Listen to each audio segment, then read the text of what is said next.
नमस्कार, राज्यसभा टेलीविजन की खास पेशकश गोष्ठी में आप सभी का स्वागत है। मैं हूं स्वाति भाटिया रावत।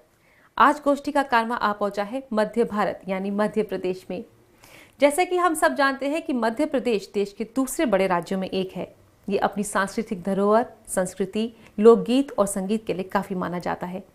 लेकिन दुख की बात यह है कि आज की इस आधुनिक युग में आज की पीढ़ी अपनी इस सांस्कृतिक धरोहर को भूलती जा रही है।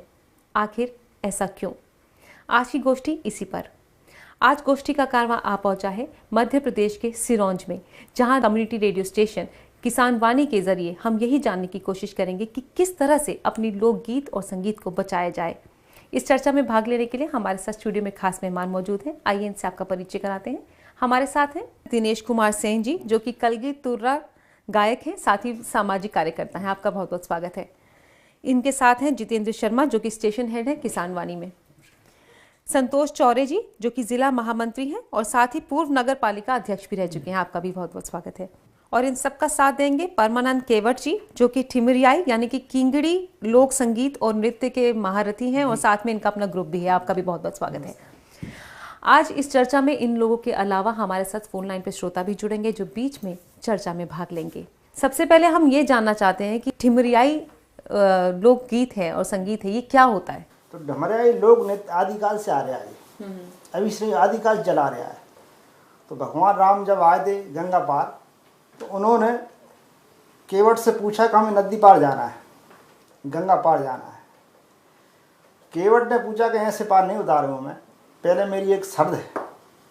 वो शर्त उन्होंने रखी कि आप, मैं गंगा पार उतारता हूँ, आप मेरे लिए भवसागर से पार उतारना। तो बिन ने कहा कि बिल्कुल तथास्तु, ऐसा ही होगा। उस खुशी के अवसर पर पूरी ढीमर समाज, पूरे जितने भी राज निषाद राज थे वहाँ, राजा है ढीमरों के, उनने खुशी के अवसर पर पूरा लोक नृत्य करा। अच्छा। हाँ, साज हाथ से ही बनाई हुई साज है सब लोग। मस्ती में सब झूम उठे, क्योंकि हमें भवसागर से पार उतरने का अवसर मिल गया। अच्छा दिनेश कुमार जी, मैं आपसे पूछना चाहती हूँ कि कलगी तुर्रा आखिर क्या चीज़ है? ये हमारी लगभग 500 वर्ष पुरानी कला है, इस विधा है। इसमें दो ग्रुप रहते हैं, एक रहता है कलगी, दूसरा तुर्रा। कलगी वाले जो है शक्ति के उपासक रहते हैं, तुर्रा वाले जो है ब्रह्म के उपासक रहते हैं। ये जो शक्ति और ब्रह्म को बड़ा बताते हैं, तुर्रा वाले कहते हैं ब्रह्म बड़ा है और कलगी वाले कहते हैं शक्ति बड़ी है। इस पे वाद विवाद होता है। जैसे वर्तमान में अंताक्षरी के लोग खेलते हैं, ऐसे ही ये मनोरंजन का भी साधन है। संतोष जी, मैं आपसे जानना चाहूँगी, जैसे कि आप जिला महामंत्री हैं, इतने सारे लोकगीत संगीत आपने देखते हैं आपके आसपास होता है, तो आप इन लोगों को प्रमोट करने के लिए क्या कर रहे हैं? जी बिल्कुल, प्रयास किया जा रहा है। जो लोक कला के गीत हैं और कई विधाओं में जो कार्यक्रम जो चल रहे हैं, उनके लिए मध्य प्रदेश शासन तो प्रोत्साहित कर ही रहे हैं। सभी कलाकारों को प्रोत्साहन दिया जाता है। जो किंगड़ी और जो बताई है इनने, ये गणेश की अथाई से ही इनको सबको प्रेरित किया गया है और वहीं से ये सारी कलाएं जो है संचालित करवाई जाती हैं। अच्छा जितेंद्र जी, आपसे मैं जानना चाहूँगी, आप स्टेशन हेड हैं, तो आप किस तरह से अपने स्टेशन को इन लोगों की आवाज़ के साथ जोड़ पाते हैं? तो रेडियो सुनते ही दिमाग में आता है कुछ मनोरंजन हो जाए, कुछ गाने हो जाए, लेकिन हम ये चाहते थे कि बॉलीवुड सॉन्ग्स के ज़रिए हम मनोरंजन ना प्रोवाइड करें। तो मैंने और बहुत सारे रेडियो स्टेशंस ने ये सोचा कि हम लोग यहीं की कला को करके देखते हैं। ये एक प्रैक्टिस मोड में था। लेकिन जब हमने इन कलाओं को अपने रेडियो स्टेशन पर रिकॉर्ड किया, ब्रॉडकास्ट किया, उसके बाद जो हमारे पास फीडबैक आए कि ये कला केवल प्रचार प्रसार की कमी के कारण विलुप्ति की कगार पर है। वरना भारत जैसा जो देश है, विभिन्न संस्कृतियाँ, विभिन्न भाषाएं, विभिन्न लोक कलाएं, अगर आप किसी भी जगह पर जाते हैं वहाँ पर आपको कोई ना कोई लोक विधा मिल जाएगी। बस ज़रूरत ये है कि आप जैसे न्यूज़ चैनल्स, हमारे जैसे रेडियो स्टेशंस उन लोगों की बात को, उन लोगों की आवाज़ को जनता तक पहुँचाएं। अच्छा, यहाँ मैं आपको रोकना चाहूँगी, एक कॉलर हमारे साथ जुड़ गए हैं। हेलो। Hello madam. जी, मेरा नाम मुकेश कुमार नामदेव है।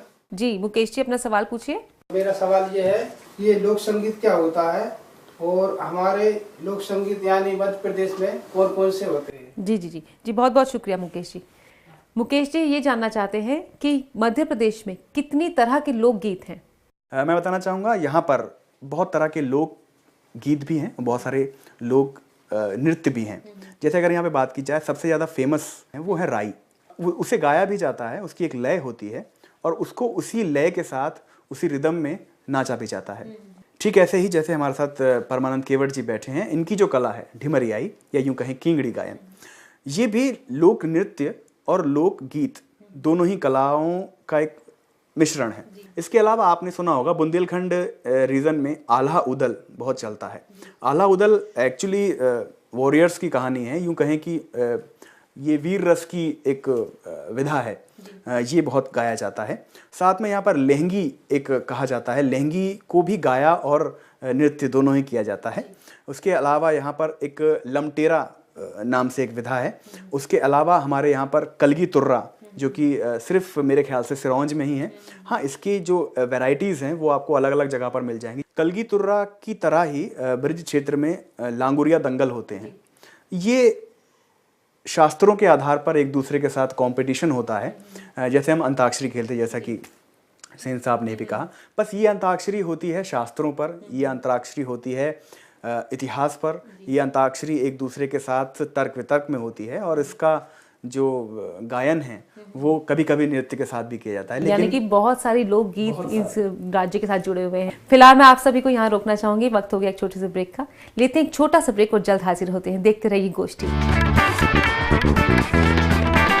ब्रेक के बाद एक बार फिर आप सभी का स्वागत है गोष्ठी में। आज हम चर्चा कर रहे हैं कि मध्य प्रदेश में उसकी लोक गायकी, लोक संगीत और लोक नृत्य को किस तरह से बचाया जाए।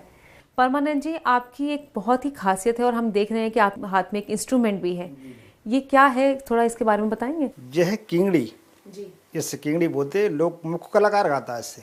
ये लकड़ी का बनता है, स्वयं ही बनाते हैं हम लोग, खुद बनाते हैं। क्या क्या है थोड़ा बताएंगे इसके बारे इस पे घोड़े के बाल लगे हैं जी, ताल लगे हैं और ये बांस का है जी, बांस का ही डंडी है बजाने वाला। और नारियल का ये है, अच्छा, नारियल का खोल है। नारियल खोला है। अच्छा, तो इससे आप बनाते हैं। आप किंगड़ी माहिर हैं, है ना? इसी में आपका एक ग्रुप है जो गाता बजाता है, नृत्य करता है।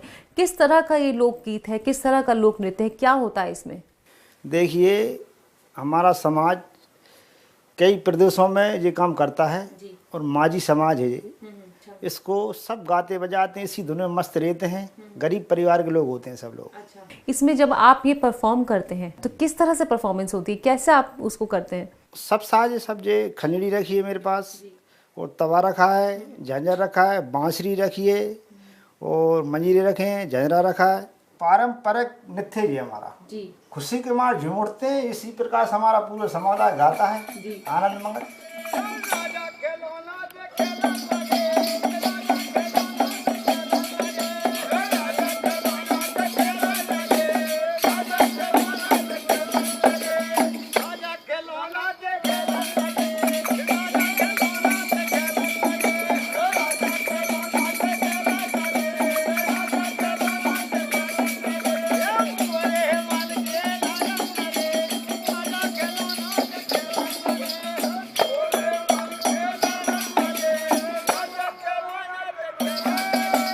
हर खुशी के अवसर पर ये लोकगीत गाया जाता है। दिनेश जी, कलगी और तुर्रा दोनों आपस में एक तरह से शब्दों की जंग लड़ते हैं, वाद विवाद होता है, तर्क और वितर्क दिए जाते हैं, तो किस तरह से आप लोग इसे सामंजस्य बनाए रखते हैं इसमें? केवल इसमें तर्क रहते हैं और कुतर्क कोई भी नहीं होता। सारे तर्कों पे, ये सारा धार्मिक ग्रंथों पे आधारित रहते हैं, गूढ़ कथाओं पे आधारित चीज़ें रहती हैं इसमें। उन्हीं चीज़ों को प्रश्न के माध्यम से पूछा जाता है। उस चीज़ का जो सामने तुर्रा वाले कलगी वाले प्रश्न करते हैं, तुर्रा वाले उसका उत्तर देते हैं। एक थोड़ा एग्जाम्पल बताएंगे हमें? जब हम लोग प्रारंभ करते हैं, खम ठोक के हो जा खड़ा गवेश्वर भाई, गवेश्वर भाई भाई प्रसन्न शारदा माई, शारदा माई।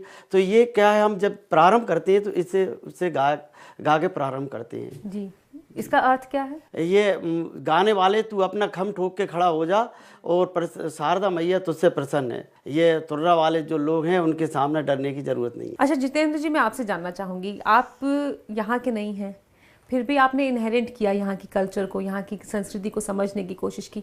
क्या लगता है कि आज के युग में कितने बच्चे भी इस तरह से सामने आ रहे हैं और इस कला को सीखना चाह रहे हैं? बहुत अच्छा प्रश्न है आपका। रेडियो स्टेशन पर ही बहुत सारे ऐसे उदाहरण हैं। हमारे यहाँ एक रघुवीर सिंह यादव आते हैं, वो मेरे ख्याल से उनकी उम्र होगी 12 साल। वो इतनी तन्मयता के साथ ढोलक बजाते हैं और उनकी ढोलक पर इतनी अच्छी थाप है और वो इस चीज़ को बड़े अच्छे से प्रमोट करते हैं। और इसी तरह से अगर बात की जाए बच्चों के साथ बुजुर्ग की, तो यहाँ इनकी जो किंगड़ी का ग्रुप है, इनकी किंगड़ी ग्रुप में एक 70 वर्ष के हमारे एक दद्दा हैं, उनको हम दद्दा कहते हैं। भारत विभिन्न संस्कृतियों का देश है और भारत के अंदर भारत की गली गली में लोक कलाएँ हैं, लोकगीत हैं। बस ज़रूरत है कि हमारी जो मेन स्ट्रीम मीडिया है वो इन चीज़ों को बाहर लाए। क्या आपको लगता है कि आज ये कला कहीं ना कहीं लुप्त हो रही? बिल्कुल ऐसा है, कला लुप्त हो रही है, क्योंकि एक कलाकार पहले एक मनुष्य है और एक मनुष्य की 3 ज़रूरतें होती हैं। रोटी, कपड़ा और मकान की जद्दोजहद में कहीं ना कहीं एक कलाकार अपनी कला को अपनी आगे वाली पीढ़ियों तक नहीं सौंपना चाहता और शायद इसीलिए बहुत सारी कलाएं विलुप्त होती जा रही हैं। परमानंद जी, मैं आपसे जानना चाहूँगी, आप लोग नृत्य और गीत के साथ जुड़े हुए हैं, क्या लगता है आज की पीढ़ी कितनी जागरूक है इस नृत्य को लेकर, इस लोक संगीत को लेकर? देखिए, मेरी समाज का जहाँ तक सवाल है, जहाँ हमारा कोई सा भी कार्यक्रम हो, शादी ब्याह, कुछ सारी रात हमारी समाज गादी बजाती है। चौरे साहब, आपको क्या लगता है? लोक कला विलुप्त होने का एक कारण ये भी है कि लोगों को अपनी रोजी रोटी, अपने पेट भरने की, घर गृहस्थी को चलाने की ये चिंता भी बहुत सताने लगी है और लोग रोज़गार की तलाश में इधर उधर भटकने लगे हैं। इसलिए भी लोगों को इनसे कोई आय के साधन तो मिलते नहीं हैं। ये एक लोक कला, एक मनोरंजन की कला भी मानी जाती है और मनोरंजन ही है ये। इन सब चीज़ों को सीखने के लिए तो लोग इसीलिए इंटरेस्ट नहीं ले रहे हैं क्योंकि आज के समय में इन सब की कलाओं की कोई वैल्यू नहीं रही है। हमारी मध्य प्रदेश की सरकार जो है इसके लिए बहुत प्रयास कर रही है। जी, मैं आपको यहाँ रोकना चाहूँगी, हमारे साथ एक कॉलर जुड़ गए हैं। हेलो। हेलो जी नमस्कार मैडम, मैं राकेश बोल रहा हूँ ग्वालियर से। जी राकेश जी। मैं एक सवाल पूछना चाहता हूँ जी कि जो कलाएं बताई इन्होंने, राय हो या लमटेरा हो या डेमरिया हो या जी। किंगड़ी गायन हो, इसको अगर हम सीखना चाहें तो इसके लिए क्या माध्यम हम उपयोग कर सकते हैं या किस प्रकार से हम इसको सीख सकते हैं? जी, बहुत बहुत धन्यवाद राकेश जी। राकेश जी, ये जानना चाहते हैं कि जो ये लोकगीत है, संगीत है, इसको कहाँ सीखा जाए? दिनेश जी, क्या लगता है आपको कहाँ सीखा जाए? कोई व्यक्ति अपनी जो लुप्त हो रही कला है उनको सीखना चाहता है तो यहाँ पे सामुदायिक किसान वाणी केंद्र है, वहाँ पे विभिन्न कलाओं की जानकार लोगों की सूची उनके पास उपलब्ध है और हैं उनका भी वहाँ पे पता है। अगर किसी को उसका पता चाहिए तो ये सबसे उचित माध्यम है। अच्छा दिनेश जी, आजीविका आपकी क्या इसी गायकी से होती है या इसके अलावा भी आप कुछ करते हैं? नहीं, ये लोक गायकी से आजीविका का कोई संबंध नहीं है और ये हमारे गले में जो एक पीला भगवा का रुमाल डला हुआ है ये भी त्याग का प्रतीक है। सबसे महत्वपूर्ण है समय देना पड़ता है इसमें, प्रतिदिन संध्या को गाने बैठना। तो इसमें कोई जीविका का साधन नहीं है। तो मैं तो निजी रूप से, जैसे मैं शिक्षा विभाग में हूँ, टीचर हूँ, तो उससे मेरी आजीविका का चलती है। और अन्य लोग जो है कोई हमारे साथ में किसी तरह मेहनत मजदूरी वाले लोग भी हैं जो प्रतिदिन मजदूरी करते हैं सुबह से शाम तक और संध्या समय मंदिर पे आके इसको भजन को गाते हैं। अच्छा, आप भी क्या इसे अपनी पीढ़ी को आगे दे रहे हैं विरासत में? क्या उनको भी सिखाते हैं इस गीत को? जी हाँ, हम सिखाते हैं। हमारे यहाँ पे जैसे बच्चे हैं उनको हम सिखाते हैं और अन्य लोग भी हमारे साथ आके बैठते हैं। अच्छा परमानंद जी, आपसे जानना चाहूँगी, किंगड़ी को अगर किसी ने सीखना हो तो किस तरह से सीख सकते हैं? नहीं, क्या है, कई जगह माझी समुदाय की सिखाता है इसको। मैं आपको यहाँ रोकना चाहूँगी, हमारे साथ एक कॉलर जुड़ गए हैं। हेलो। हाँ मैडम, मैं युवराज सिंह सोलंकी बोल रहा हूँ शमशाबाद से। जी युवराज जी, अपना सवाल पूछिए। ये कहना चाहता हूँ मैं, ये आपके लोकगीत वगैरह वगैरह चलते हैं जी, ये सुनना चाहें हम तो कहाँ पर सुन पाएंगे? जी बहुत बहुत धन्यवाद युवराज जी। युवराज जी ये जानना चाहते हैं कि वो इस गीत को कहाँ सुन सकते हैं? रेडियो में तो वो सुनते ही हैं, लेकिन उसके अलावा क्या है, आप कुछ बताना चाहेंगे जितेंद्र जी? अभी पब्लिक मीडिया जिसे कहा जाए, पब्लिक प्लेटफॉर्म जिसे कहा जाए, फेसबुक के ज़रिए, यूट्यूब के ज़रिए, और हम लोगों ने अपने किसान वाणी सिरौंज की एक ऑफिशियल वेबसाइट भी बनाई हुई है ताकि लोग इसे सुने, इसे देखें, इसे समझें। तो हम लोग कोशिश करते हैं कि इनको इंटरनेट के साथ, ग्लोबल मीडिया के साथ जोड़ा जाए। जी अच्छा परमानंद जी, मैं आपसे जानना चाहूँगी, जैसे ये लोकगीत संगीत आपकी रूह में बसा है, हाँ, आपने इसे अपने पूर्वजों से हासिल किया है, क्या ये आपकी आजीविका है या आजीविका के लिए आप कुछ और? नहीं, क्या है, आजीविका तो हमारी ये तो हमारा बहुत बड़ा मनोरंजन पहले से रहा है समाज का। अब फिलहाल की स्थिति में तो इसका साधन ही बन गया है कमाने वाला। जैसे हम लोग कुछ संस्कृति विभाग से लेते हैं, पैसा ही मिलता है हमको, गाते हैं जाते हैं। तो पहले ऐसा नहीं था, पहले तो केवल मनोरंजन के लिए करते थे, राजा महाराजा बुलाते थे, इस प्रकार की विधा चलती थी। तो अभी ऐसा कुछ नहीं है इसका कि अभी प्रत्येक व्यक्ति पैसे लेता होगा। ठीक है, यहाँ वक्त हो गया एक छोटे से ब्रेक का, यहाँ रुकते हैं, लेते हैं एक छोटा सा ब्रेक और जल्द हाजिर होते हैं। देखते रहिए गोष्ठी।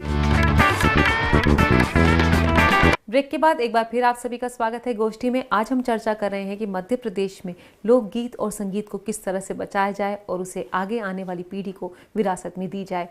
मैं परमानंद जी आपसे जानना चाहूँगी कि आप जब इतना इसके साथ शिद्दत के साथ जुड़े हैं, इस लोकगीत के साथ, संगीत के साथ, तो आप आज इसे बढ़ावा देने के लिए क्या करते हैं? जी, हमारा तो यही उपदेश है कि सब लोग इसमें आए, सीखे हैं।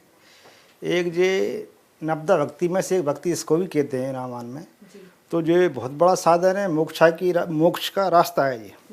इसलिए फालतू लोग ना बैठ के संगीत की ओर ध्यान दें, बहुत अच्छी बात है और सीखनी चाहिए। ये हमारी परंपरा, राजघराने में तो ऐसा होता था पहले कि राजघराने में सिखाते थे, बच्चे भी जाते थे, मगर आजकल ऐसी स्थिति बन गई कि लोग बाग इसको छोड़ के कई टीवी वगैरह और वगैरह फालतू बैठते हैं। आपसे जानना चाहूँगी कि जब हम बात करते हैं कि ये समुदाय या कोई भी लोकगीत संगीत जो है वो अपनी पहचान खो रहा है, आप लोग भी अपने माध्यम से काफ़ी जुड़े हुए हैं कि ये इसे और प्रोत्साहन दे रहे हैं, क्या लगता है कहाँ पे और इसे बढ़ावा दिया जाए, किस तरह से क्षेत्र में इसको और बढ़ाएं, क्या लगता है आपको? देखिए, मेरे सजेशंस तो जैसा कि मैंने आपको शुरू में कहा था, मेन स्ट्रीम मीडिया को आगे आना चाहिए। हमें केवल सरकार की तरफ नहीं देखना चाहिए। बहुत सारे ऐसे कॉर्पोरेट सेक्टर्स हैं जिनके पॉलिसीज़ के अंदर आता है वो CSR, सोशल रिस्पॉन्सिबिलिटी। अगर आप हमारे देश में व्यापार कर रहे हैं, हमारे देश में आप लाभ ले रहे हैं, तो आपकी एक सोशल रिस्पॉन्सिबिलिटी बनती है कि आप हमारे देश को भी कुछ दें। अच्छा, इसके अलावा जैसे आप का, क्योंकि आपका किसान वाणी कम्युनिटी रेडियो स्टेशन है जो किसानों के लिए है, उन्हें जागरूक करने के लिए, तो किस तरह से आप इस संगीत को उनके साथ इंटर रिलेट करते हैं, जोड़ते हैं उनके साथ? मैंने यहाँ पर ये कोशिश की है कि मैं लोक धुनों को यूज़ करते हुए, एक मीडियम बनाते हुए सामाजिक संदेश पहुँचाऊँ। यहाँ पर हम लोग जो कोशिश करते हैं, चाहे वो राई की धुन हो, चाहे वो ढिमरियाई की धुन हो, तो इनके हमने बहुत सारे गाने रिकॉर्ड किए हैं जो धुन वही है, बट उसमें हमने ये बताया है कि नशा मुक्ति आप कैसे कर सकते हैं, बाल विवाह नहीं करना चाहिए, आपको दहेज उत्पीड़न के खिलाफ आवाज़ उठानी चाहिए, आपको कृषि में क्या क्या क्रियाएं करनी है। हमारा सबसे पहला मेन मोटिव है, और शुरुआत में हमने इस चीज़ को एक मीडियम की तरह यूज़ किया था, लेकिन हमें बाद में ऐसा एहसास होने लगा इसको भी प्रमोट करना चाहिए, जो ओरिजिनली इसको संरक्षित करने की बहुत बड़ी आवश्यकता है। गीत संगीत का सहारा लेकर आप जो हैं इनके कृषि संबंधी जानकारियां उनको जागरूक कर रहे हैं किसानों को। बहुत बढ़िया आपकी कोशिश है ये। अच्छा, मैं आपसे जानना चाहूँगी चौरे साहब कि जब ये इतना कुछ कर रहे हैं तो क्या प्रशासन भी इसमें बढ़ चढ़ कर हिस्सा ले रहा है? क्या कुछ इन्होंने कोई प्रावधान या कोई पॉलिसीज़ निकाली हैं इन लोगों को मदद करने के लिए? जी, उनने मध्य प्रदेश सरकार ने प्रयास किए हैं और कर भी रही है। सरकार का पूरा सहयोग है। माननीय मंत्री जी ने इनको प्रोत्साहित किया है। यहाँ पे एक बहुत बड़ा भव्य कार्यक्रम किया था। अच्छा जितेंद्र जी, मैं आपसे जानना चाहूँगी कि आप लोग को एक पुरस्कार भी मिला, क्या है उसके बारे में हमें बताइए। देखिए, हर साल information broadcasting ministry radio stations को आगे प्रमोट करने के लिए एक अवार्ड फंक्शन का आयोजन करती है। अलग अलग कैटेगरीज में अवार्ड्स दिए जाते हैं, तो इस साल हमें प्रमोटिंग लोकल कल्चर के लिए फर्स्ट अवार्ड मिला है। इस तरह से जो प्रमोशन एक्टिविटीज़ की जाती हैं सरकार की तरफ से, बहुत लाभदायक साबित होती हैं और हमें बहुत उत्साह मिलता है आगे और जोश के साथ काम करने का। अच्छा दिनेश जी, मैं आपसे जानना चाहती हूँ कि जब हम बात करते हैं कि यहाँ पे लोकगीत है, संगीत है, आप लोग भी इतनी मेहनत के साथ, शिद्दत के साथ इस कला के साथ जुड़े हुए हैं, क्या कुछ भविष्य आपको लगता है, क्या कभी उदासी भी लगती है कि आप सिर्फ अकेले ही मैं इसके साथ लड़ रहा हूँ और कोई दुनिया मेरे साथ आसपास नहीं है? क्या कभी ऐसी मायूसी फील हुई? नहीं, मायूसी कभी नहीं महसूस हुई हमारे लिए। ऐसा कभी नहीं लगा कि हम अकेले हैं। हमारे पीछे बहुत लोग रहते हैं, केवल बस अभाव है तो उस चीज़ को ज़्यादातर लोगों तक पहुंचाने का अभाव है। जी, एक कॉलर हमारे साथ जुड़ गए हैं। हेलो हेलो, नमस्ते मैडम। जी नमस्कार। मैडम, मेरा नाम मोहन पंथी है जी, और मैं गंजवासोदा से हूँ। मोहन जी अपना सवाल पूछिए। जी, जी मैडम, मैं ये जानना चाहता हूँ जो अपना कार्यक्रम चल रहा है तो ये क्या शिक्षा के क्षेत्र में हम आगे जोड़ सकते हैं? जी बहुत बहुत शुक्रिया मोहन जी। मोहन जी का सवाल है कि क्या लोकगीत और संगीत को शिक्षा के साथ भी जोड़ा जाएगा या जोड़ा गया है? क्योंकि दिनेश जी आप अध्यापक हैं तो मैं आपसे जानना चाहूँगी कि क्या प्राथमिक शिक्षा में इसका कोई प्रावधान है? जो प्रश्न है बहुत सुंदर प्रश्न है। सबसे ज़्यादा अगर कोई चीज़ से बच्चे में सीख आ सकती है तो वो संगीत के माध्यम से सबसे ज़्यादा सरल विधा है संगीत। संगीत हृदय ग्राही है, सबसे ज़्यादा बच्चों के मन में संगीत जल्दी उतरता है। तो मध्य प्रदेश सरकार ने प्राथमिक शाला की हिंदी विषय में ये लोकगीत के कई पाठों को उसमें जोड़ा है। तो ये इस दिशा में बहुत अच्छा कदम चल रहा है मध्य प्रदेश सरकार का। जी अच्छा, मैं आपसे जानना चाहूँगी संतोष चौरे जी कि जब इन्होंने कहा कि ये जोड़ा गया है, अभी भी यानी कि सरकार बढ़ावा दे रही है और ये लोग भी अपने बल पे कोशिश कर रहे हैं कि कितना भी बढ़ा सकें, इसको प्रचार कर सकें, वो कर रहे हैं। आपको क्या लगता है और कितने प्रचार की ज़रूरत है और किस तरह से इसको और हम विकसित किया जाए? दिनेश जी ने बहुत अच्छी बात बताई है कि ये पढ़ाया तो जा रहा है और इस विधा को सिखाने का प्रयास भी किया जा रहा है, लेकिन इसमें और भी बहुत गुंजाइश है। सरकार को इसके ऊपर ध्यान देना चाहिए।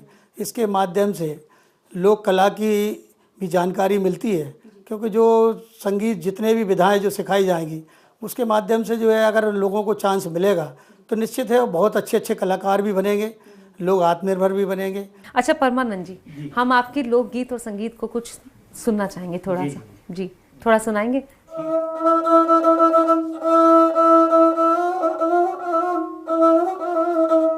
अरे राम नाम ले मैं नैया रे बोराई, सिया राम कहो भाई रे।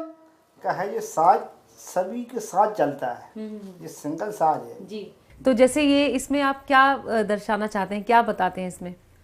सबको राम नाम ले में कोई बुराई नहीं, सभी समुदाय राम नाम ले के ही कार्यक्रम करता है। इसमें क्या महिलाएं भी जुड़ी हैं और कितनी हद तक वो पार्टिसिपेट करती हैं? जी मेरी समाज में ऐसा है कि शादी ब्याह के मौके पर पूरी समाज इकट्ठी होती है, महिला भी होती हैं। महिला भी सारी रात, उधर तो पुरुष गाते हैं, इस पर साउंड महिला गाती हैं, बिनके ही प्रश्न उत्तर होते हैं। अच्छा जी, यानी कि आप लोग भी आपस में क्वेश्चंस पूछते हैं और आंसर देते हैं गीत संगीत के माध्यम से।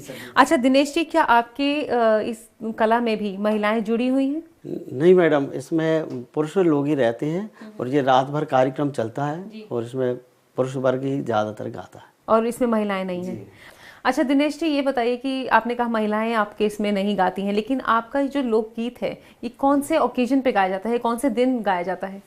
ये मैडम विशेष रूप से ये होली की दोज पे गाया जाता है ये, और ये होली की दोज से बल्कि प्रारंभ होता है और ये चैत महीने के पूरे माह रहता है। अच्छा जितेंद्र जी, आप बताइए, जैसे इन्होंने कहा कि इनके यहाँ पे महिलाएं तो होती नहीं हैं लोकगीत में, लेकिन उन्हें प्रोत्साहन देते हैं और उनका सम्मान रखते हैं, तो यही उनकी साइड लेते हैं। क्या किसान वाणी भी लोकगीत में महिलाओं का पक्ष आगे रखता है? बिल्कुल, हम लोकगीत का पक्ष, लोकगीतों में महिलाओं का पक्ष ही आगे नहीं रखते, बल्कि खुद हमारे यहाँ महिला कलाकार जुड़ी हुई हैं। हमारा जो मध्य प्रदेश सरकार है बेटी बचाओ अभियान चला रही है, तो बेटी बचाओ अभियान को अगर एक बेटी ही गाकर इस तरह से गाती है तो कहीं ना कहीं ज़्यादा अच्छा संदेश पहुँचता है। जी बहुत बहुत धन्यवाद हमसे बात करने के लिए। आप सभी का बहुत बहुत धन्यवाद, आप स्टूडियो में आए और इतना कीमती वक्त दिया। तो आज की गोष्ठी में यही बात सामने आई है कि मध्य प्रदेश अपनी सांस्कृतिक विरासत के साथ सराबोर है। बस वक्त आ गया है कि आज की पीढ़ी उसे पहचाने और उसे अपने आगे आने वाली कल को विरासत में दे।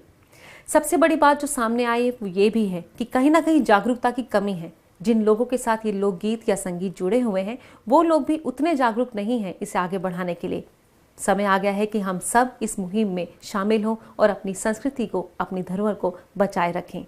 तो आज की गोष्ठी में बस इतना ही। अगले हफ्ते फिर आपसे मुलाकात करेंगे। तब तक के लिए देखते रहिए राज्यसभा टेलीविजन। नमस्कार।